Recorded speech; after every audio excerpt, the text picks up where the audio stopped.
Serial वसुधा में अब कहानी ने एक ऐसा मोड़ ले लिया है जिसने दर्शकों के दिलों की धड़कनें तेज कर दी हैं। देव की जिंदगी अब एक ऐसे जाल में फंस चुकी है जहां से निकलना लगभग नामुमकिन सा लग रहा है। उसने जो फैसला लिया था, एक अजनबी आदमी की मदद करने का, वही अब उसके लिए सबसे बड़ा खतरा बन चुका है।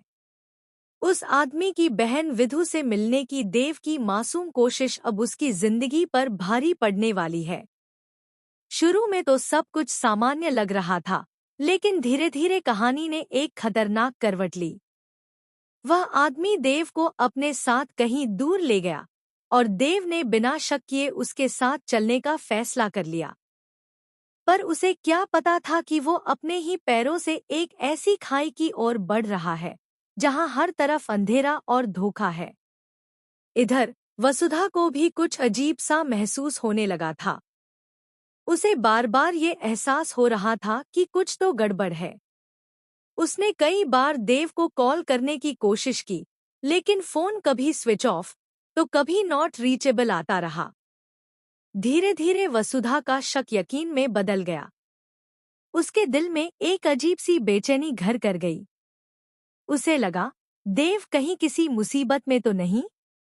वसुधा की आंखों में डर था, पर हिम्मत भी। उसने ठान लिया कि चाहे जो हो, उसे देव तक पहुंचना ही होगा। इधर उस सुनसान हवेली में जहां देव को ले जाया गया था, वहां का माहौल कुछ अलग ही था। दीवारों पर अंधेरा छाया हुआ था, हर कोने से अजीब सी आवाजें आ रही थी।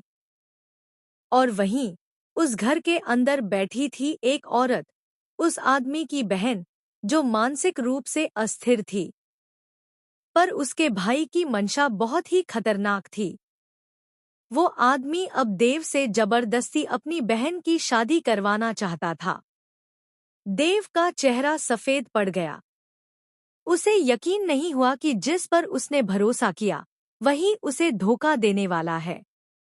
देव ने विरोध किया, लेकिन सामने वाले की आंखों में नफरत और पागलपन झलक रहा था।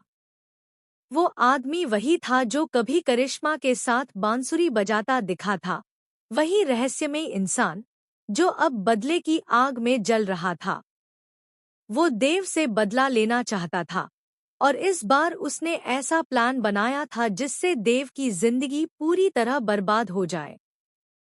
अगर तूने मेरी बहन को मना किया तो तेरा अंजाम बुरा होगा, उसने गुस्से में कहा। देव डर और गुस्से के बीच फंसा हुआ था। उसे समझ नहीं आ रहा था कि कैसे इस जाल से निकले। उधर वसुधा ने अकेले